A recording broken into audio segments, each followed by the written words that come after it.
Hi students, welcome back. നമ്മൾ discuss ചെയ്തുകൊണ്ടിരുന്നത് എന്തിനെക്കുറിച്ചായിരുന്നു? കപ്പാസിറ്റേഴ്സിനെ കുറിച്ചിട്ടായിരുന്നു അല്ലേ? കപ്പാസിറ്റർ എന്താണെന്നുള്ളത് പറഞ്ഞു. എന്തിനു വേണ്ടി യൂസ് ചെയ്യുന്നതാണ്? ചാർജ് സ്റ്റോർ ചെയ്യാൻ വേണ്ടി യൂസ് ചെയ്യുന്ന ഡിവൈസാണ് ഏത്? കപ്പാസിറ്റർ. അതിൽ പാരലൽ പ്ലേറ്റ് കപ്പാസിറ്ററിനെ കുറിച്ച് നമ്മൾ ഡിസ്കസ് ചെയ്തു. പാരലൽ പ്ലേറ്റ് കപ്പാസിറ്ററിൽ രണ്ട് ചാർജ്ഡ് പ്ലേറ്റുകൾ ഉണ്ടായിരിക്കും അല്ലേ? ഒരു പോസിറ്റീവ്ലി ചാർജ്ഡ് പ്ലേറ്റും ഒരു നെഗറ്റീവ്ലി ചാർജ്ഡ് പ്ലേറ്റും separated by an insulating medium. ഒരു അറേഞ്ച്മെൻ്റ് ആയിരുന്നു പാരലൽ പ്ലേറ്റ് കപ്പാസിറ്ററിൽ. അവിടെ അതിൻ്റെ കപ്പാസിറ്റി കാണാനുള്ള ഇക്വേഷൻ നമ്മൾ ഡിറൈവ് ചെയ്തു. C = ε0 A/d. പിന്നെ അവിടെ ഒരു ഡൈഇലക്ട്രിക് ഇൻട്രൊഡ്യൂസ് ചെയ്യുകയാണെങ്കിൽ അതിൻ്റെ കപ്പാസിറ്റിക്ക് എന്ത് സംഭവിക്കും എന്നുള്ളത് നമ്മൾ പറഞ്ഞു. അവിടെ ഒരു ഡൈഇലക്ട്രിക് ഇൻട്രൊഡ്യൂസ് ചെയ്ത് കഴിഞ്ഞാൽ കപ്പാസിറ്റി എന്ത് ചെയ്യും? ഇൻക്രീസ് ചെയ്യും. അതിൻ്റെ ഡൈഇലക്ട്രിക് കോൺസ്റ്റൻറ്റ് അത്രയും ടൈംസ് K എന്നുള്ള ഡൈഇലക്ട്രിക് കോൺസ്റ്റൻ്റ് ആണെങ്കിൽ K ടൈംസ് ആയിട്ട് എന്ത് ചെയ്യും? കപ്പാസിറ്റി ഇൻക്രീസ് ചെയ്യും. പിന്നീട് നമ്മൾ നോക്കിയത് സീരീസ് കോമ്പിനേഷനും പാരലൽ കോമ്പിനേഷനുമാണ്. സീരീസ് കോമ്പിനേഷനിൽ അവിടെ എഫക്റ്റീവ് കപ്പാസിറ്റി എന്ത് ചെയ്യും? ഡിക്രീസ് ചെയ്യും.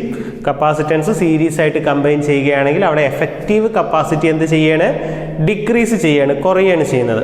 അതേസമയം പാരലലായിട്ട് കമ്പൈൻ ചെയ്യുകയാണെങ്കിൽ എഫക്റ്റീവ് കപ്പാസിറ്റി എന്ത് ചെയ്യും? ഇൻക്രീസ് ചെയ്യും. സീരീസ് കോമ്പിനേഷണൽ ഇക്വേഷൻ നമുക്ക് എന്തായിരുന്നു? 1/C = 1/C1 + 1/C2 + 1/C3 ആ രീതിയിലായിരുന്നു. പാരലൽ കോമ്പിനേഷൻ ആണെങ്കിൽ C = C1 + C2 + C3 ആ രീതിയിലായിരുന്നു. അപ്പോൾ ഇന്ന് നമ്മൾ നോക്കാൻ പോകുന്നത് നമ്മളൊരു കപ്പാസിറ്ററിലേക്ക് ഒരു ചാർജ് സ്റ്റോർ ചെയ്യണമെങ്കിൽ എന്ത് ചെയ്യണം? നമ്മളതിലേക്ക് ഒരു പൊട്ടൻഷ്യൽ ഡിഫറൻസ് അപ്ലൈ ചെയ്യണം അല്ലേ? അല്ലെങ്കിൽ എന്ത് ചെയ്യണം? നമ്മളതിലേക്ക് ചാർജ് മൂവ് ചെയ്യിക്കണം. ചാർജ് മൂവ് ചെയ്യിക്കാൻ വേണ്ട വർക്കിനെ നമ്മൾ പറയുന്ന പേരാണെന്ത്? പൊട്ടൻഷ്യൽ എന്നുള്ളത്. അപ്പോൾ നമ്മളവിടെ എന്ത് ചെയ്യുന്നുണ്ട്? നമ്മളൊരു വർക്ക് ചെയ്യുന്നുണ്ട്. കപ്പാസിറ്ററിലേക്ക് ചാർജ് സ്റ്റോർ ചെയ്യാൻ ചാർജ് മൂവ് ചെയ്യിക്കുകയാണെങ്കിൽ നമ്മൾ എന്ത് ചെയ്യുന്നുണ്ട്? ഒരു വർക്ക് ചെയ്യുന്നുണ്ട്. ആ ചെയ്യുന്ന വർക്ക് ഡണ്ണാണ് അതിൽ എന്തായിട്ട് സ്റ്റോർ ആവുന്നത്? ഇലക്ട്രിക്കൽ എനർജി ആയിട്ട് സ്റ്റോർ ആവുന്നത്. അപ്പോൾ അടുത്ത് നമുക്ക് നോക്കാനുള്ളതാണ് ഒരു കപ്പാസിറ്ററിൽ സ്റ്റോർ ചെയ്യുന്ന എനർജി എത്രയാണെന്നുള്ളതാണ്. Energy stored in a capacitor.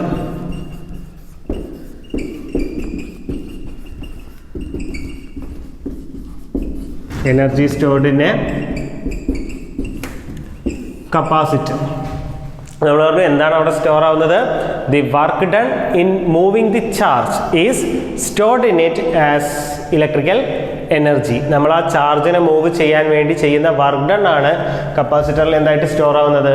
Energy ആയിട്ട് സ്റ്റോർ ആവുന്നത്. അതൊക്കെ ഒരു കപ്പാസിറ്റർ, ഒരു ചാർജ്ഡ് കപ്പാസിറ്റർ നമ്മുടെ കയ്യിലുണ്ട് എന്ന് വിചാരിച്ചു. അതിൻ്റെ പൊട്ടൻഷ്യൽ V ആണെന്ന് കൺസിഡർ ചെയ്യാം. ഒരു ചാർജ്ഡ് കപ്പാസിറ്റർ അതിൻ്റെ പൊട്ടൻഷ്യൽ എന്താണ്? V ആണ്. ഇതിലേക്ക് നമ്മൾ dq എന്നുള്ള ചെറിയൊരു എമൗണ്ട് ചാർജിനെയും കൂടി ആഡ് ചെയ്യുകയാണ്. ഒരു dq എന്നുള്ള ചാർജിനെയും കൂടി നമ്മൾ അതിലേക്ക് ഫ്ലോ ചെയ്യിക്കുകയാണ്. ആ dq എന്നുള്ള ചാർജ് ഫ്ലോ ചെയ്യണമെങ്കിൽ എന്ത് ചെയ്യണം എന്നാണ് പറഞ്ഞത്? നമ്മളവിടെ വർക്ക് ചെയ്യണം വേണ്ടേ? ചാർജിൻ്റെ എമൗണ്ട് കൂടുന്തോറും നമ്മൾ ചെയ്യുന്ന വർക്കിൻ്റെ എമൗണ്ട് കൂടി വരും.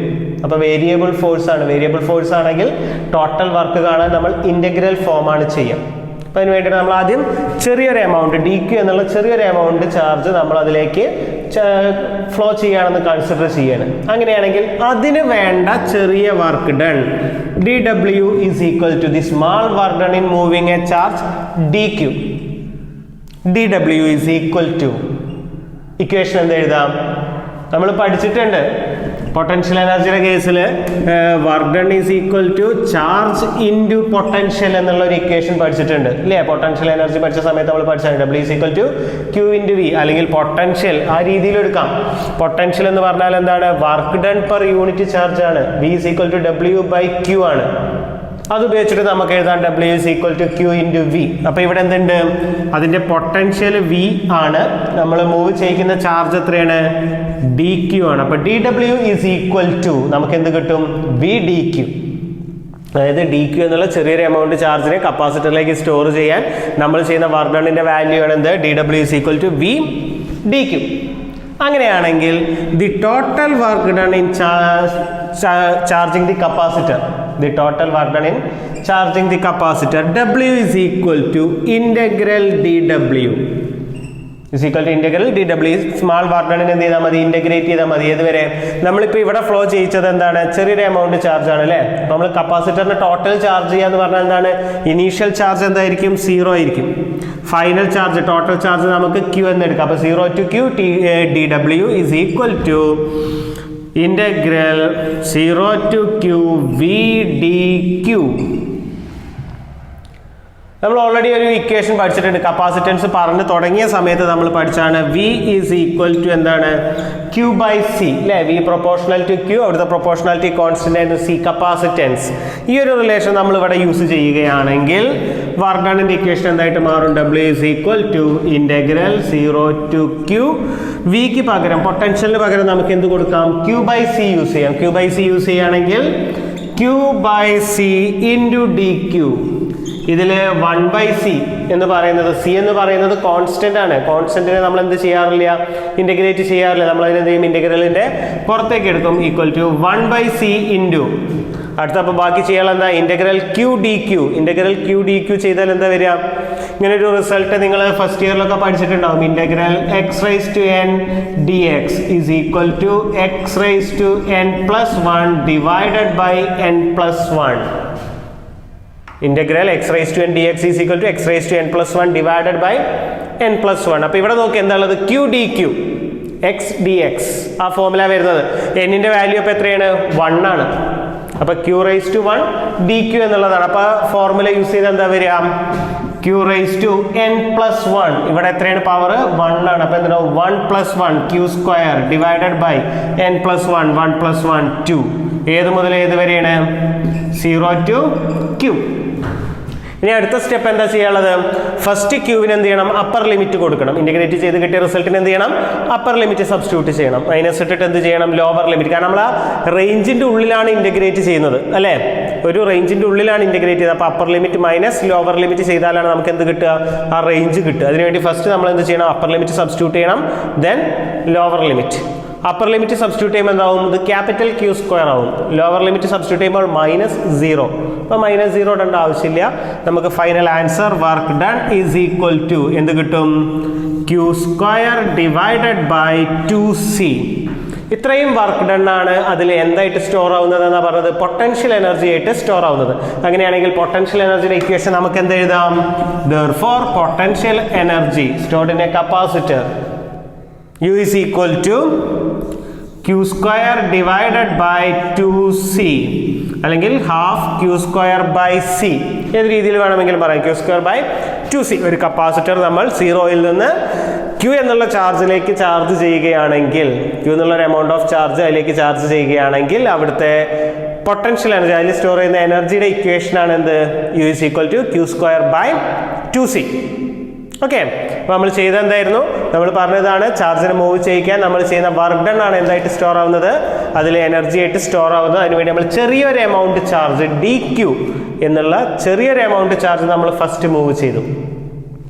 അതുമൂലമുള്ള work done dW is equal to V DQ കണ്ടു. ടോട്ടൽ വർക്ക് ഡൺ കാണാൻ എന്ത് ചെയ്തു? അതിനെ ഇന്റഗ്രേറ്റ് ചെയ്തു. ഇന്റഗ്രേറ്റ് ചെയ്യുമ്പോൾ 0 to Q. Initial charge 0, final charge total charge Q എന്നെടുത്തു. എന്നിട്ട് Vക്ക് സബ്സ്റ്റിറ്റ്യൂട്ട് ചെയ്തു. Q by C.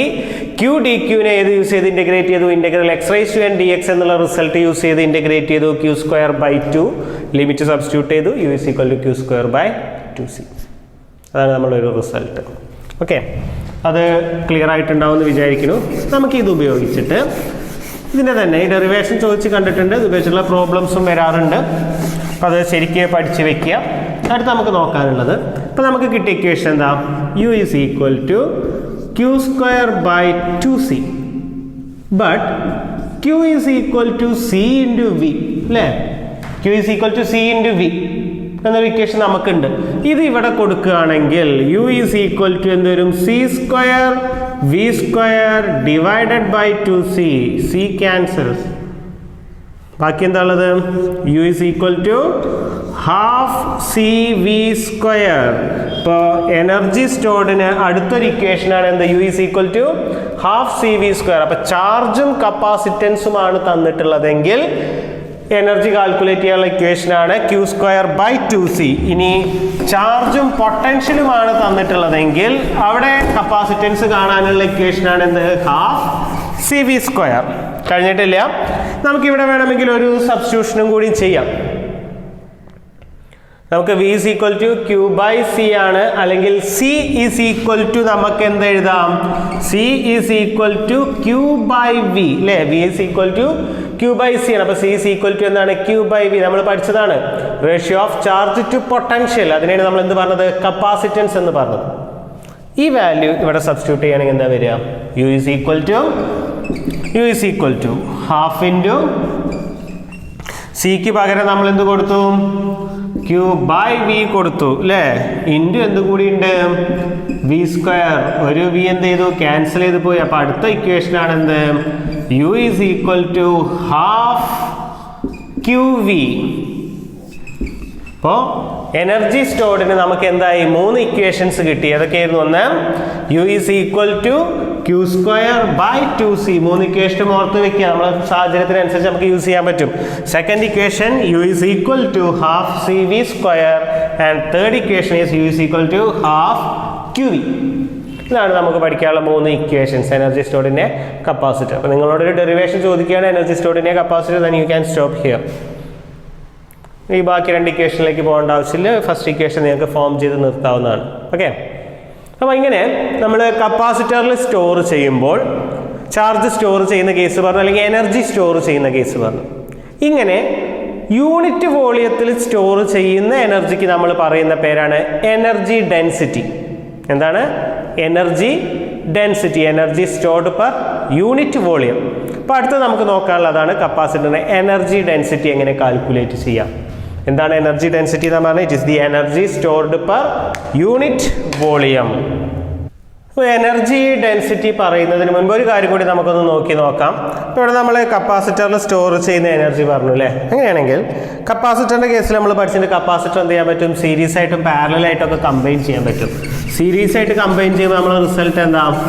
സീരീസ് ആയിട്ട് കമ്പൈൻ ചെയ്യുന്ന സമയത്ത് 1/c is equal to 1/c1 plus 1/c2 plus 1/c3 ആ രീതിയിലാണ് പോകുന്നത്.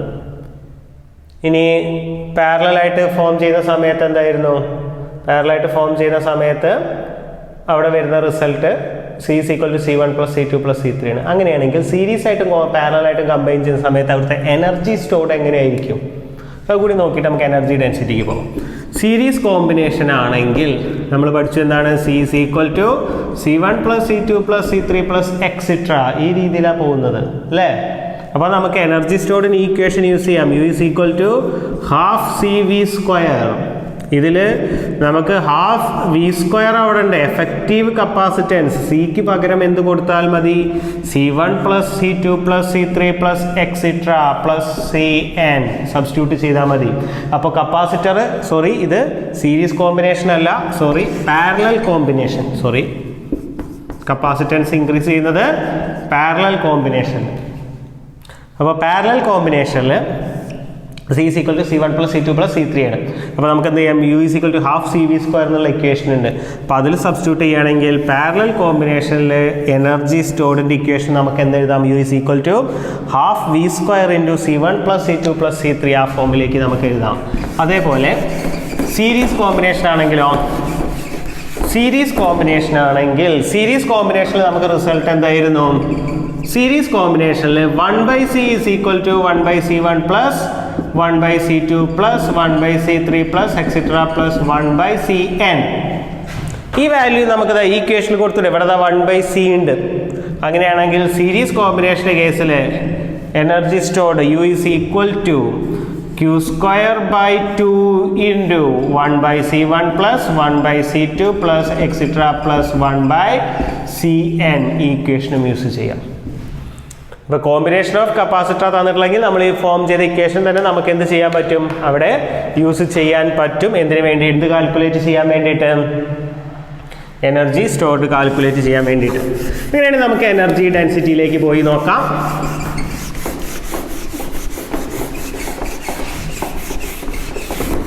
എനർജി ഡെൻസിറ്റി എന്താണെന്ന് നമ്മൾ പറഞ്ഞു. എന്താണ്? It is the energy stored per unit volume. ഇനി കുറച്ച് കഴിഞ്ഞാൽ നിങ്ങൾക്ക് ഇൻഡക്റ്റൻസ് പഠിക്കുന്ന സമയത്ത് ഇൻഡക്ടറിലെ എനർജി ഡെൻസിറ്റിയും ഇതേപോലെ കാൽക്കുലേറ്റ് ചെയ്യാനുണ്ട്. ഇലക്ട്രോ മാഗ്നറ്റിക് ഇൻഡക്ഷൻ എന്നുള്ള ചാപ്റ്റർ എത്തുന്ന സമയത്ത് അവിടെ ഇൻഡക്ടറിലെ എനർജി സ്റ്റോർഡ് പഠിക്കും. ഈ ഹാഫ് സി വി സ്ക്വയർ ഇപ്പോൾ ഫോം ചെയ്ത പോലെ തന്നെ അവിടെ ഒരു ഇക്വേഷനൊക്കെ പഠിക്കാണ്ട് ഹാഫ് LI സ്ക്വയർ എന്ന് പറഞ്ഞിട്ടൊരു ഇക്വേഷൻ ഫോം ചെയ്യും. അപ്പോൾ അവിടെയും ഇതുപോലെ എനർജി ഡെൻസിറ്റി കാൽക്കുലേറ്റ് ചെയ്യാനൊക്കെ ഉണ്ട്. ഓക്കെ, അപ്പോൾ എനർജി ഡെൻസിറ്റിയുടെ ഡെഫിനിഷൻ പഠിച്ചു വയ്ക്കുക. കോമൺ ആണ്. Energy density is equal to, energy density എന്ന് പറയുന്നത് എന്താണ്? It is the energy stored per unit volume. അപ്പോൾ u/v നമ്മൾ നേരത്തെ ചെയ്ത u/v ചെയ്താൽ എന്ത് കിട്ടും? എനർജി ഡെൻസിറ്റി കിട്ടും. പക്ഷെ നമുക്ക് അവിടെ ഒരു സ്റ്റാൻഡേർഡ് ഫോമിലേക്ക് കൊണ്ടുവരാൻ ചെറിയ ഒന്ന് രണ്ട് സബ്സ്റ്റിറ്റ്യൂഷൻസ് ചെയ്ത് നോക്കാം. നമ്മൾ ഈ ഒരു ഇക്വേഷൻ എടുക്കുകയാണ്. Energy is equal to half CV². നമുക്ക് സിക്ക് ഒരു ഇക്വേഷൻ ഉണ്ട്, ε0 A/d. അതുപോലെ വിക്ക് ഇങ്ങനെ ഒരു ഇക്വേഷൻ ഉണ്ട്, V is equal to E into D.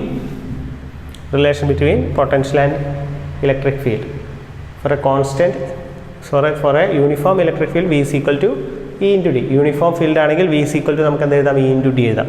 ഈ രണ്ട് വാല്യൂസ് ഇതിൽ കൊടുത്തു കഴിഞ്ഞാൽ U is equal to എന്താ കിട്ടുക, ഹാഫ് ഇൻറ്റു സിക്ക് പകരം ε0 A/d ഇൻറ്റു V² പകരം E²D².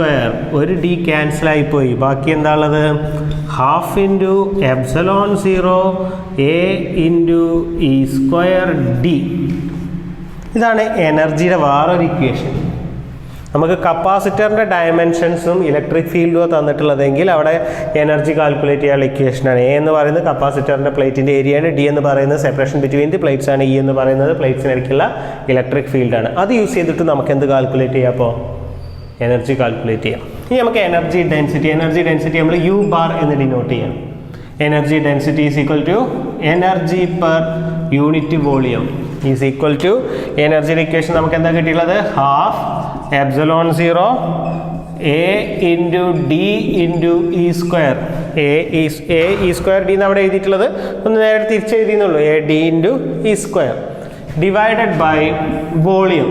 കപ്പാസിറ്ററിന് നമുക്ക് വോളിയം വേണം. വോളിയം എങ്ങനെ കാൽക്കുലേറ്റ് ചെയ്യാൻ പറ്റും, ഏതൊരു സ്ട്രക്ചറിൻ്റെയും വോളിയം കിട്ടാൻ എന്ത് ചെയ്താൽ മതി, ബേസ് ഏരിയ ഇൻറ്റു ഹൈറ്റ് ചെയ്താൽ മതി അല്ലേ. ഇവിടുത്തെ കേസിൽ എന്താണ്, അതിൻ്റെ ഏരിയ ഇൻറ്റു ആ പ്ലേറ്റുകൾ തമ്മിലുള്ള ഡിസ്റ്റൻസ് ചെയ്താൽ മതി. അപ്പോൾ വോളിയം കാൽക്കുലേറ്റ് ചെയ്യാൻ നമുക്ക് എന്ത് ചെയ്യാം, ഏരിയ ഇൻറ്റു ഡിസ്റ്റൻസ്. ആര് ക്യാൻസലായി, ഏരിയ ഇൻറ്റു ഡിസ്റ്റൻസ് ക്യാൻസലായി. Then energy density is equal to half ε0 E². Energy density is equal to half ε0 E². അതാണ് നമുക്ക് എന്ത് കിട്ടുന്നത്, കപ്പാസിറ്ററിൻ്റെ കേസിൽ എനർജി ഡെൻസിറ്റി കിട്ടുന്നത്. അപ്പോൾ നമ്മൾ എനർജി പഠിച്ചു, എനർജിയും ഡെൻസിറ്റി പഠിച്ചു. രണ്ടും ക്ലിയർ ആയിട്ടുണ്ടാവുമെന്ന് വിചാരിക്കുന്നു. ചെറിയൊരു കാര്യം കൂടി നോക്കിയിട്ട് നമുക്ക് കപ്പാസിറ്ററിൻ്റെ ടോപ്പിക് അവിടെ എൻഡ് ചെയ്യാം. നമുക്ക് ചാപ്റ്ററിൻ്റെ ലാസ്റ്റത്തെ ടോപ്പിക്കായിട്ടുള്ള വാൻ ഡി ഗ്രാഫ് ജനറേറ്ററിലേക്ക് പോകാം.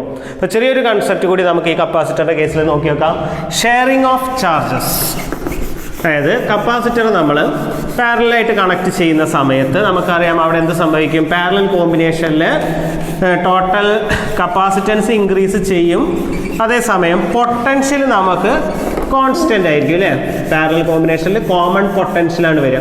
അപ്പോൾ നമുക്ക് ആ കോമൺ പൊട്ടൻഷ്യൽ കാൽക്കുലേറ്റ് ചെയ്യാനുള്ള ഒരു ഇക്വേഷൻ കൂടി, രണ്ട് കപ്പാസിറ്റർ പാരലായിട്ട് കണക്ട് ചെയ്യുന്ന സമയത്ത് അവിടുത്തെ കോമൺ പൊട്ടൻഷ്യൽ കാൽക്കുലേറ്റ് ചെയ്യാനുള്ള ഒരു ഇക്വേഷൻ കൂടി നമുക്ക് നോക്കി നോക്കാം. നമ്മൾ കൺസിഡർ ചെയ്യാം. അപ്പോൾ ഷെയറിംഗ് ഓഫ് ചാർജസ് ആണ് നമ്മൾ അടുത്ത് നോക്കുന്നത്. Sharing of charges between capacitors. അതിനുവേണ്ടി നമ്മൾ രണ്ട് കപ്പാസിറ്റേഴ്സ് കൺസിഡർ ചെയ്യുന്നു. Consider two capacitors of capacitance C1 and C2. Let Q1 and Q2 and V1 and V2 be their charge and potential respectively. Q1 Q2 എന്ന് പറയുന്നത് Q1 C1ൻ്റെ capacitor ചാർജാണ്, V1 അതിൻ്റെ പൊട്ടൻഷ്യലാണ്. Q2 എന്ന് പറയുന്നത് C2ലെ ചാർജാണ്, V2 അതിലെ പൊട്ടൻഷ്യലാണ്. ഇത്രയാണ് നമ്മൾ consider രണ്ട് കപ്പാസിറ്റർ. അങ്ങനെയാണെങ്കിൽ നമുക്ക് ഇങ്ങനെ എഴുതിക്കൂടെ, Q1 is equal to, Q1 എന്ന് പറഞ്ഞാൽ എന്താണ്, ഫസ്റ്റ് കപ്പാസിറ്ററിലെ ചാർജാണ്. Q1 is equal to C into V. അപ്പോൾ എന്തെഴുതാം, C1 V1 എന്ന് എഴുതാം. അതുപോലെ Q2 is equal to C2 V2 എന്ന് എഴുതാം. അങ്ങനെയാണെങ്കിൽ ഇവിടുത്തെ ടോട്ടൽ ചാർജ് എത്രയുള്ളത്, ആ ഒരു രണ്ടിലും കൂടിയുള്ള ടോട്ടൽ ചാർജ് എത്രയായിരിക്കും ഉണ്ടായിരിക്കുക, total charge is equal to C1 V1 plus C2 V2 അല്ലേ. ആ രണ്ട് കപ്പാസിറ്ററിലും കൂടി ആകെയുള്ള ചാർജാണ് ഇത് C1 V1 plus C2 V2. ഇനി നമ്മൾ ഈ രണ്ട് കപ്പാസിറ്ററും കൂടിയും പാരലലായിട്ട് കമ്പൈൻ ചെയ്തു എന്ന് കൺസിഡർ ചെയ്യാം. രണ്ട് കപ്പാസിറ്റർ പാരലലായിട്ട് കമ്പൈൻ ചെയ്യണം. പാരലലായിട്ട് കമ്പൈൻ ചെയ്ത് നമുക്കറിയാം എഫക്റ്റീവ് കപ്പാസിറ്റി എന്ത് ചെയ്യാണ്, ഇൻക്രീസ് ചെയ്യാണ് ചെയ്യുന്നത് അല്ലേ. എഫക്റ്റീവ് കപ്പാസിറ്റി എന്ത് ചെയ്യും, ഇൻക്രീസ് ചെയ്യും. അതേസമയം പൊട്ടൻഷ്യൽ എന്തായിരിക്കും, കോമൺ ആയിരിക്കുകയും ചെയ്യും അല്ലേ. അപ്പോൾ parallel combination C is equal to എന്ത് കിട്ടും, C1 plus C2. C equal to നമുക്ക് എന്ത് എഴുതാം, C1 plus C2. Capacity C equal to C1 plus C2. അതുപോലെ നമുക്ക് അവിടുത്തെ total charge Q is equal to എന്ന് എഴുതാം. Q is equal to C into V എന്നുള്ളതാണ്, ചാർജ് ഇൻറ്റു പൊട്ടൻഷ്യൽ. ഇവിടെ എന്താണ് ടോട്ടൽ ചാർജ് എത്രയാണ് പാരലായിട്ട് കമ്പൈൻ ചെയ്യുമ്പോൾ C1 plus C2 capacitance into potential എന്നുള്ളതാണ് ചാർജ് കാണാനുള്ള ഇക്വേഷൻ അല്ലേ. അപ്പോൾ total charge Q is equal to എന്ത് എഴുതാം, കപ്പാസിറ്റൻസ് ഇൻറ്റു പൊട്ടൻഷ്യൽ. ഇവിടുത്തെ കപ്പാസിറ്റൻസ് എത്രയായി, C1 പ്ലസ് C2 ആയി. പൊട്ടൻഷ്യൽ എങ്ങനെയായിരിക്കും, പാരലൽ കോമ്പിനേഷൻ ആണെങ്കിൽ പൊട്ടൻഷ്യൽ എന്തായിരിക്കും, അവിടെ കോൺസ്റ്റന്റ് ആയിരിക്കും. അപ്പോൾ V ഒരു കോമൺ പൊട്ടൻഷ്യൽ ആയിരിക്കും. ഇനി നോക്കാം, രണ്ട് കപ്പാസിറ്റർ ഇൻഡിപെൻഡൻ്റ് ആയിരുന്നപ്പോൾ അവിടുത്തെ ടോട്ടൽ ചാർജ് ഇതാണ്, V1 പ്ലസ് C2 V2 ആണ്. അത് രണ്ടും പാരലായിട്ട് കമ്പൈൻ ചെയ്തപ്പോൾ അവിടുത്തെ ടോട്ടൽ ചാർജിൻ്റെ വാല്യൂ കിട്ടിയത് C1 plus C2 into V ആണ്. അവിടെ നമ്മൾ പുതുതായിട്ട് ചാർജ് ചെയ്തിട്ടുള്ള ഡിസ്ചാർജ് ചെയ്യുന്ന നടക്കുന്നില്ല. അപ്പോൾ total charge by law of conservation of charges, by law of conservation of charges നമുക്ക് എന്ത് എഴുതാം, ടോട്ടൽ ചാർജ് ഇനീഷ്യൽ ചാർജും ഫൈനൽ ചാർജും എന്തായിരിക്കണം, ഈക്വൽ ആയിരിക്കണം. അപ്പോൾ C1 plus C2 into V is equal to C1 V1 plus C2 V2 or common potential V is equal to, equation എന്ത് എഴുതാം, ഈ C1 പ്ലസ് C2 അങ്ങോട്ട് കൊണ്ടുപോയി കഴിഞ്ഞാൽ C1 V1 plus C2 V2 divided by C1 plus C2.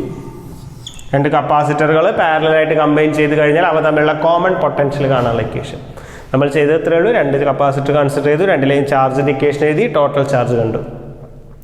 രണ്ടും പാരലായിട്ട് connect ചെയ്യുമ്പോൾ total ചാർജിൻ്റെ equation എഴുതി, രണ്ട് ഇക്വേഷനും ഇക്വേറ്റ് ചെയ്ത് കഴിഞ്ഞാൽ എന്ത് കിട്ടും, നമുക്ക് അവിടുത്തെ കോമൺ പൊട്ടൻഷ്യൽ ഇക്വേഷൻ കിട്ടും.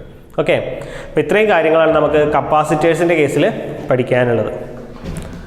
അതായത് എൻട്രൻസ് ഓറിയൻറ്റഡ് വരുന്ന സമയത്ത് കുറച്ച് നമുക്ക് ഇതുകൂടി വരുന്നുണ്ട്, സിലിണ്ടറിക്കൽ കപ്പാസിറ്റർ, സ്ഫിയറിക്കൽ കപ്പാസിറ്റർ, അങ്ങനത്തെ കുറച്ച് കാര്യങ്ങളും കൂടിയൊക്കെ എക്സ്ട്രാ വരും. ഇത് നമ്മളിപ്പോൾ ഒരു ഹയർ സെക്കൻഡറി ബേസിലാണ് നമ്മൾ ഡിസ്കസ് ചെയ്ത് പോയിട്ടുള്ളത്. അപ്പോൾ നമുക്ക് ഇനി ആ ചാപ്റ്ററിൻ്റെ ലാസ്റ്റത്തെ ടോപ്പിക്കിലേക്ക് കടക്കുകയാണ്, വാൻ ഡി ഗ്രാഫ് ജനറേറ്റർ. ചാപ്റ്ററിൻ്റെ ലാസ്റ്റത്തെ ടോപ്പിക്കാണ് van de Graaff generator. Van de Graaff generator എന്ന് പറഞ്ഞാൽ ഒരു ഹൈ പൊട്ടൻഷ്യൽ ക്രിയേറ്റ് ചെയ്യാൻ വേണ്ടി യൂസ് ചെയ്യുന്ന ഒരു ഡിവൈസാണ് വാൻ ഡി ഗ്രാഫ് ജനറേറ്റർ. അപ്പോൾ അതിൻ്റെ യൂസ് എന്താണെന്ന് ചോദിച്ചാൽ എന്താണ്, used to produce a high potential, very large potential of the order of millions of volt, വളരെ ഉയർന്ന പൊട്ടൻഷ്യൽ ക്രിയേറ്റ് ചെയ്യാൻ വേണ്ടി യൂസ് ചെയ്യുന്ന ഡിവൈസാണ് ഇത് van de Graaff generator.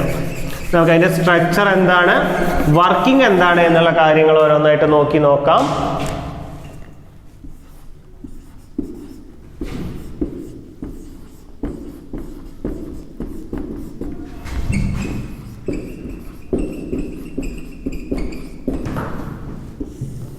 Van de Graaff generator അപ്പോൾ എന്തിനു വേണ്ടിയിട്ടാണ് യൂസ് ചെയ്യുന്നതെന്ന് പറഞ്ഞത്, used to produce a very large potential,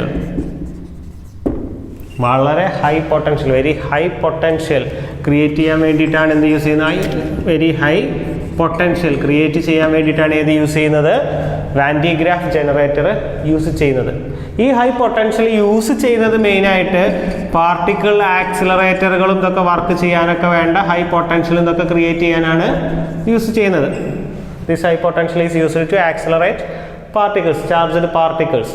അപ്പോൾ പാർട്ടിക്കിൾ ആക്സിലറേറ്ററിലൊക്കെ എന്ത് യൂസ് ചെയ്യുന്നുണ്ട്, Van de Graaff generator use ചെയ്യുന്നത്. വാൻ ഡി ഗ്രാഫ് ജനറേറ്ററൊക്കെ മിനിയേച്ചർ മോഡലുകളൊക്കെ ചിലപ്പോൾ നിങ്ങൾ കണ്ടിട്ടുണ്ടായിരിക്കാം. അപ്പോൾ പറഞ്ഞു വാൻ ഡി ഗ്രാഫ് ജനറേറ്റർ എന്തിനു വേണ്ടി യൂസ് ചെയ്യുന്നതാണ്, വളരെ ഹൈ പൊട്ടൻഷ്യൽ ക്രിയേറ്റ് ചെയ്യാൻ വേണ്ടി യൂസ് ചെയ്യുന്ന ഡിവൈസാണ് ഏത്, വാൻ ഡി ഗ്രാഫ് ജനറേറ്റർ. ഈ van de Graaff generator work ചെയ്യുന്നത് ചില പ്രിൻസിപ്പിളുകളെ ബേസ് ചെയ്തിട്ടാണ്. അപ്പോൾ അതിൻ്റെ പ്രിൻസിപ്പിൾസ് എന്താണെന്നുള്ളതൊന്ന് നോക്കി വെക്കാം. Principles of van de Graaff generator. അതിൽ ഫസ്റ്റ് പ്രിൻസിപ്പിൾ ഇതാണ്, when a small spherical conductor is placed inside a large spherical conductor, അതൊരു ചെറിയ സ്ഫെറിക്കൽ കണ്ടക്ടർ ഒരു വലിയ സ്ഫെറിക്കൽ കണ്ടക്ടറിനുള്ളിൽ ഇങ്ങനെ കോൺസെൻട്രേറ്റ് ആയിട്ട് വെക്കുകയാണെങ്കിൽ, ചെറിയൊരു സ്ഫെറിക്കൽ കണ്ടക്ടർ വലിയൊരു സ്ഫെറിക്കൽ കണ്ടക്ടർ ഇതിൻ്റെ ഉള്ളിൽ കെപ്റ്റ് ചെയ്ത് കഴിഞ്ഞാൽ അതിൽ പൊട്ടൻഷ്യൽ എവിടെയായിരിക്കും കൂടുതൽ? ഇങ്ങനെ രണ്ട് കണ്ടക്ടറുകൾ അറേഞ്ച് ചെയ്ത്, രണ്ട് സ്ഫിയറുകൾ, ഒരു വലിയ സ്ഫിയറിൻ്റെ ഉള്ളിൽ ഒരു ചെറിയ സ്ഫിയർ, രണ്ടും ചാർജ് സ്ഫിയർ ആണെങ്കിൽ ഏതിലായിരിക്കും പൊട്ടൻഷ്യൽ കൂടുതൽ വരിക? നമുക്ക് പൊട്ടൻഷ്യൽ കാണാനുള്ള ഇക്വേഷൻ ഉണ്ട്, V = Q/4πε0r, ക്യാപിറ്റൽ R അതിൻ്റെ സർഫസിലാവുന്ന സമയത്ത് നമ്മൾ റേഡിയസ് കൂടുന്തോറും എന്താ സംഭവിക്കുക, പൊട്ടൻഷ്യലിൻ്റെ വാല്യൂ കുറയുക ചെയ്യുക. അപ്പോൾ എവിടെ പൊട്ടൻഷ്യൽ കൂടുതലായിരിക്കും, സ്മാളർ സ്ഫിയറിൽ പൊട്ടൻഷ്യൽ ഹയർ ആയിരിക്കും, ഏതിനേക്കാൾ? ലാർജർ സ്ഫിയറിനേക്കാൾ പൊട്ടൻഷ്യൽ കൂടുതലായിരിക്കും. അപ്പം potential is higher in the smaller sphere. Potential കൂടുതൽ ഏതിലായിരിക്കും? അവിടുത്തെ ചെറിയ സ്ഫിയറിലായിരിക്കും. സ്മാളർ സ്ഫിയറിലായിരിക്കും എന്ത് കൂടുതൽ? പൊട്ടൻഷ്യൽ കൂടുതൽ. നമ്മൾ ഈ രണ്ട് സ്ഫിയറുകളെ നമ്മളൊരു കണ്ടക്ടർ യൂസ് ചെയ്ത് കണക്ട് ചെയ്തു എന്ന് വിചാരിക്കുക. ഈ രണ്ട് സ്ഫിയറിനെയും എന്ത് ചെയ്യണം? ഒരു കണ്ടക്ടർ യൂസ് ചെയ്ത് കണക്ട് ചെയ്യണം. ഇതിന് രണ്ടിനെയും ഒരു കണ്ടക്ടർ യൂസ് ചെയ്ത് കണക്ട് ചെയ്ത് കഴിഞ്ഞാൽ നമുക്കറിയാം ചാർജ് എപ്പോഴും എവിടുന്ന് എങ്ങോട്ടാണ് ഫ്ലോ ചെയ്യുക? From high potential region to low potential region. അപ്പോൾ charge will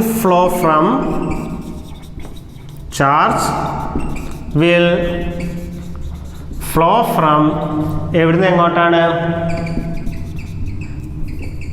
inner sphere to the outer sphere. When these two spheres are connected by a conductor, charge will flow from inner sphere to outer sphere. അതിൻ്റെ reason നമ്മൾ first പറഞ്ഞു. when a small sphere is kept inside a large sphere, potential is higher in the smaller sphere. Potential ഏതിൽ കൂടുതലായിരിക്കും? Smaller സ്ഫിയറിൽ കൂടുതലായിരിക്കും. അതുപോലെ എന്താ പിന്നെ പറഞ്ഞത്? when these two conductors are made in contact, what happens? Charge will flow from inner sphere to outer sphere. ഉള്ളിലുള്ള സ്ഫിയറിൽ നിന്ന് എന്ത് ചെയ്യും? പുറമേയുള്ള സ്ഫിയറിലേക്ക് എന്ത് ചെയ്യും? ചാർജ് ഫ്ലോ ചെയ്യും. ഇനി ഒരു കാര്യം കൂടി ഓർത്ത് വയ്ക്കുക. Discharging action of sharp point. Discharging action of sharp points. Sharp പോയിന്റുകൾ പെട്ടെന്ന് എന്ത് ചെയ്യും? അയോണൈസ് ചെയ്യുകയും ഡിസ്ചാർജ് ചെയ്യുകയും ചെയ്യും. ഓക്കെ, പെട്ടെന്ന് എന്ത് ചെയ്യുന്നുണ്ട്? അയോണൈസ് ചെയ്യുന്നുണ്ട്. അതുപോലെ അവിടെ എന്തായിരിക്കും? ഒരു ഡിസ്ചാർജ് നടക്കുകയും ചെയ്യും. നിങ്ങളിപ്പോൾ കണ്ടിട്ടുണ്ടാവും ലൈറ്റ്നിങ് കണ്ടക്ടേഴ്സ് കണ്ടിട്ടുണ്ടാവും. മിന്നൽ രക്ഷാ കവചങ്ങൾ വലിയ ബിൽഡിങ്ങുകളുടെയൊക്കെ മുകളിൽ കാണാം അല്ലേ? അതിൽ ടവറിൻ്റെയൊക്കെ മുകളിൽ കാണാം. അതിലൊക്കെ കാണാം അറ്റത്ത് കുറേ ഷാർപ്പായിട്ടുള്ള കുറേ പോയിന്റുകൾ ഉണ്ടായിരിക്കും. നീഡിൽ ഷേപ്പ് സ്ട്രക്ചേഴ്സ് ഉണ്ടായിരിക്കും. അത് കൊടുത്തിട്ടുള്ള എന്താണെന്ന് വെച്ചാൽ ഈ ഷാർപ്പ് പോയിന്റുകൾ പെട്ടെന്ന് അതിൻ്റെ സറൗണ്ടിങ്സിനെ അയോണൈസ് ചെയ്യും. അതുകൊണ്ട് എന്ത് ചെയ്യും? പെട്ടെന്ന് അവിടെ ഒരു ഡിസ്ചാർജ് പോസിബിൾ ആവുകയും ചെയ്യും. അതിനാണ് ആ ഷാർപ്പ് പോയിന്റ് കൊടുത്തുള്ളത്. ഓക്കെ, അപ്പോൾ അങ്ങനെ ഷാർപ്പ് പോയിന്റുകൾക്ക് എന്ത് ചെയ്യാൻ പറ്റും? പെട്ടെന്ന് ഒരു ഡിസ്ചാർജിങ് ആക്ഷൻ, അയോണൈസിങ് ആക്ഷൻ എന്താണ്? കൂടുതലാണ്. ആ 3 പോയിന്റുകൾ ഏതായിട്ട് ഓർത്ത് വയ്ക്കുക? അതിൻ്റെ പ്രിൻസിപ്പിളായിട്ട് ഓർത്ത് വയ്ക്കുക. അപ്പോൾ എന്തൊക്കെയായിരുന്നു നമ്മൾ പ്രിൻസിപ്പിളിൽ പറഞ്ഞത്? വാൻഡിഗ്രാഫ് ജനറേറ്റർ എന്തിനു വേണ്ടി യൂസ് ചെയ്യുന്നതായിരുന്നു? വാൻഡിഗ്രാഫ് ജനറേറ്റർ യൂസ് ചെയ്യുന്ന ഒരു ഹൈ പൊട്ടൻഷ്യൽ ക്രിയേറ്റ് ചെയ്യാൻ വേണ്ടിയിട്ട്. അതിൻ്റെ പ്രിൻസിപ്പിൾ പറഞ്ഞത് എന്തൊക്കെയാണ്? നമ്മൾ രണ്ട് സ്പെറിക്കൽ കണ്ടക്ടേഴ്സ്, ഒരു വലിയ സ്പെറിക്കൽ കണ്ടക്ടറിൻ്റെ ഉള്ളിൽ ഒരു ചെറിയ സ്പെറിക്കൽ കണ്ടക്ടർ വയ്ക്കുകയാണെങ്കിൽ പൊട്ടൻഷ്യൽ ഏതിൽ കൂടുതലായിരിക്കും? ഉള്ളിലെ കണ്ടക്ടറിൽ കൂടുതലായിരിക്കും. നമ്മൾ ഈ രണ്ട് കണ്ടക്ടേഴ്സിനെയും പരസ്പരം ഒരു വയർ ഉപയോഗിച്ച് കണക്ട് ചെയ്യണം. ഒരു കണ്ടക്ടർ ഉപയോഗിച്ചിട്ട് കോണ്ടാക്റ്റിൽ കൊണ്ടുവരികയാണ്. അങ്ങനെയാണെങ്കിൽ എന്താ സംഭവിക്കുക? ഉള്ളിലെ കണ്ടക്ടറിൽ നിന്നും ചാർജ് എങ്ങോട്ട് ഫ്ലോ ചെയ്യും? ഔട്ടർ കണ്ടക്ടറിലേക്ക്, ഔട്ടർ ഷെല്ലിലേക്ക്, ഔട്ടർ സ്ഫിയറിലേക്ക് എന്ത് ചെയ്യും? ഫ്ലോ ചെയ്യും. അതുപോലെ എന്തുകൂടി പറഞ്ഞു? ഷാർപ്പ് പോയിന്റുകളുടെ ഡിസ്ചാർജിങ് ആക്ഷൻ എന്തായിരിക്കും? കൂടുതലായിരിക്കും. ആ ഡിസ്ചാർജിങ് ആക്ഷൻ ഷാർപ്പ് പോയിന്റ് വരുന്നത് അവിടെ നമ്മൾ മെറ്റൽ ബ്രഷുകൾ ഉപയോഗിച്ചിട്ട് അവിടെ ചാർജ് ചെയ്യുന്നുണ്ട്. നമ്മൾ അതിൻ്റെ സ്ട്രക്ചർ വരച്ചിട്ട് പറയുമ്പോൾ അത് മനസ്സിലാവും എവിടെയാണ് ഈ ഡിസ്ചാർജിങ് ആക്ഷൻ നമ്മൾ യൂസ് ചെയ്യുന്നത് എന്നുള്ളത്. ഓക്കെ, വാൻഡിഗ്രാഫ് ജനറേറ്റർ എന്തിനാണ് യൂസ് ചെയ്യുന്നത്? അതിൻ്റെ പ്രിൻസിപ്പിൾ എന്താണെന്നുള്ളതൊക്കെ നമ്മൾ പഠിച്ചു കഴിഞ്ഞു. അടുത്ത് നമുക്ക് അതിൻ്റെ വർക്കിങ്ങും സ്ട്രക്ചറും കൺസ്ട്രക്ഷനും എങ്ങനെയാണെന്ന് നോക്കി നോക്കാം. കൺസ്ട്രക്ഷനും വർക്കിങ്ങും.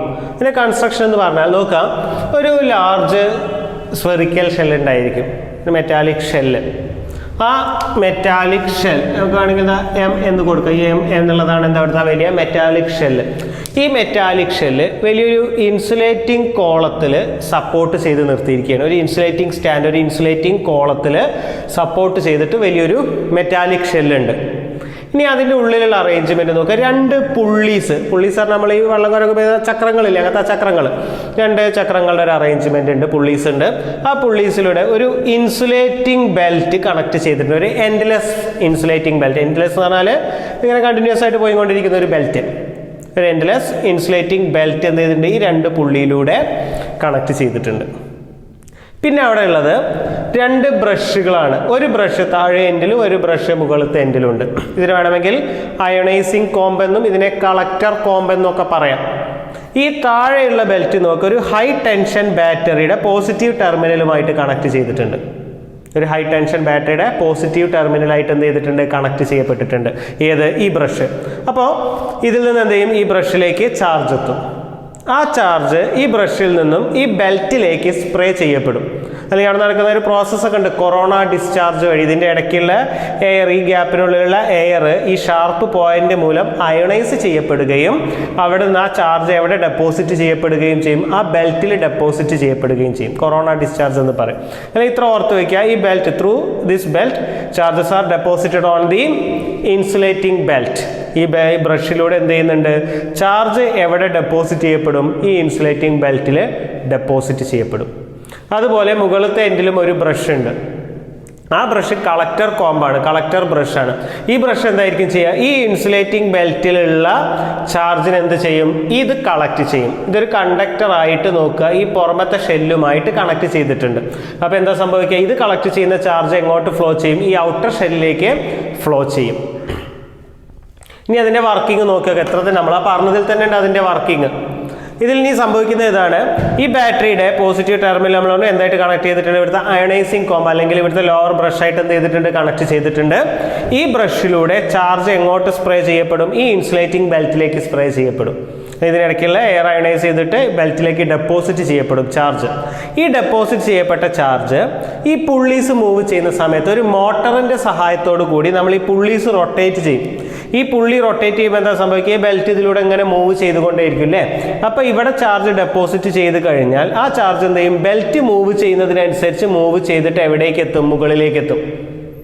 മുകളിലേക്ക് എത്തിക്കഴിഞ്ഞാൽ എന്താ സംഭവിക്കുക, ഈ കളക്ടർ കോംബ് എന്ത് ചെയ്യും, ഈ ചാർജസിനെ കളക്ട് ചെയ്യും. അത് എങ്ങോട്ട് ഫ്ലോ ചെയ്യും, മെറ്റാലിക് ഷെല്ലിലേക്ക് ഫ്ലോ ചെയ്യും. നമ്മൾ നേരത്തെ പഠിച്ചു, ഇവിടെ പുറമെ എന്തായിരിക്കും, അവിടുത്തെ പൊട്ടൻഷ്യൽ കുറവായിരിക്കും. അപ്പോൾ പൊട്ടൻഷ്യൽ കൂടുതലുള്ളിടത്ത് നിന്ന് കുറവുള്ളിടത്തേക്ക് എന്ത് ചെയ്യും, ചാർജ് ഫ്ലോ ചെയ്യും. അപ്പോൾ ഈ ചാർജ് വരുന്ന ചാർജ് മുഴുവൻ എങ്ങോട്ട് ഫ്ലോ ചെയ്യും, ഈ ഷെല്ലിലേക്ക് ഫ്ലോ ചെയ്യും. ആ ഷെല്ലിൻ്റെ ചാർജ് കൂടുന്തോറും എന്താ സംഭവിക്കുക, നമ്മൾ പഠിച്ചിട്ട് V പ്രൊപ്പോർഷണൽ ടു Q ആണ്. ചാർജ് കൂടുന്തോറും അതിൻ്റെ പൊട്ടൻഷ്യൽ എന്ത് ചെയ്യും, ഇൻക്രീസ് ചെയ്യും. അങ്ങനെ മില്യൺസ് ഓഫ് വോൾട്ട് പൊട്ടൻഷ്യൽ എത്തുന്നത് വരെ എന്ത് ചെയ്യും, ആ ചാർജ് അവിടെ ഫ്ലോ ചെയ്തുകൊണ്ടിരിക്കും. നമുക്ക് ആവശ്യമുള്ള പൊട്ടൻഷ്യൽ അങ്ങനെ ക്രിയേറ്റ് ചെയ്തെടുക്കാൻ പറ്റും. അതാണ് ഏതിൻ്റെ വർക്കിംഗ്, വാൻ ഡി ഗ്രാഫ് ജനറേറ്ററിൻ്റെ വർക്കിംഗ്. വളരെ സിമ്പിളാണ്. ആ സ്ട്രക്ചർ ഓർത്ത് വെച്ചാൽ തന്നെ നിങ്ങൾക്ക് എന്ത് കിട്ടും, അതിൻ്റെ വർക്കിംഗ് കിട്ടും.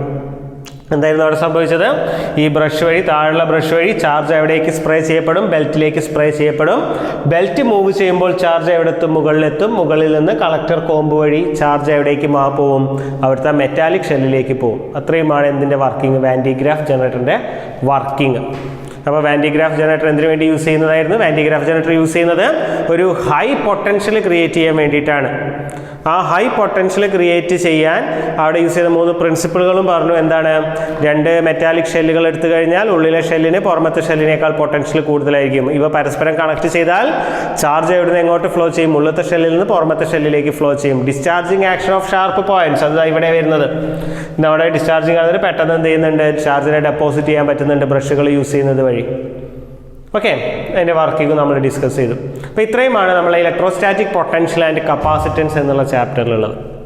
കുറേ കാര്യങ്ങൾ നമ്മൾ ഡിസ്കസ് ചെയ്തിട്ട്, എന്താണ് പൊട്ടൻഷ്യൽ എന്ന് ഡിസ്കസ് ചെയ്തിട്ടുണ്ട്, പൊട്ടൻഷ്യൽ എനർജി ഡിസ്കസ് ചെയ്തിട്ടുണ്ട്, ഡൈപോളിൻ്റെ പൊട്ടൻഷ്യൽ ഡിസ്കസ് ചെയ്തിട്ടുണ്ട്, ഡൈപോളിൻ്റെ പൊട്ടൻഷ്യൽ എനർജി ഡിസ്കസ് ചെയ്തിട്ടുണ്ട്, ഇക്യു പൊട്ടൻഷ്യൽ സർഫസുകൾ ഡിസ്കസ് ചെയ്തിട്ടുണ്ട്, റിലേഷൻ ബിറ്റ്വീൻ ഇലക്ട്രിക് ഫീൽഡും പൊട്ടൻഷ്യലും ഡിസ്കസ് ചെയ്തിട്ടുണ്ട് അല്ലേ. Properties of conductors, dielectrics, polarisation and capacitance, capacitance parallel plate capacitor, combination of capacitors, energy stored, energy density and Van de Graaff generator. Okay, എക്സാമിന് weightage ഉള്ള ഒരു ചാപ്റ്ററാണ്. Questions കപ്പാസിറ്റേഴ്സിൻ്റെ ഭാഗത്തു നിന്നൊക്കെ ധാരാളം ക്വസ്റ്റ്യൻസ് ഒക്കെ വരാറുള്ള ഒരു ചാപ്റ്ററാണ്. പൊട്ടൻഷ്യലിൻ്റെ ഭാഗത്തു നിന്ന് പ്രോബ്ലംസും കാര്യങ്ങളൊക്കെ ഉണ്ടാവാറുണ്ട്. അപ്പോൾ ശരിക്ക് പഠിക്കുക. ഓക്കെ, അപ്പോൾ ഇതിലെ കുറച്ച് ക്വസ്റ്റ്യൻസ് ആയിട്ട് നമുക്ക് അടുത്തൊരു സെഷനിൽ കാണാം. നമ്മളിതിലെ പ്രോബ്ലംസ് ഒന്നും ഡിസ്കസ് ചെയ്തിട്ടില്ല. അപ്പോൾ ഇതിലത്തെ പ്രോബ്ലംസും കുറച്ച് പ്രീവിയസ് ക്വസ്റ്റ്യൻസൊക്കെ ആയിട്ട് നമുക്ക് എന്ത് ചെയ്യാം, അടുത്ത സെഷനിൽ വീണ്ടും കാണാം. അപ്പോൾ ഓക്കെ, താങ്ക് യു.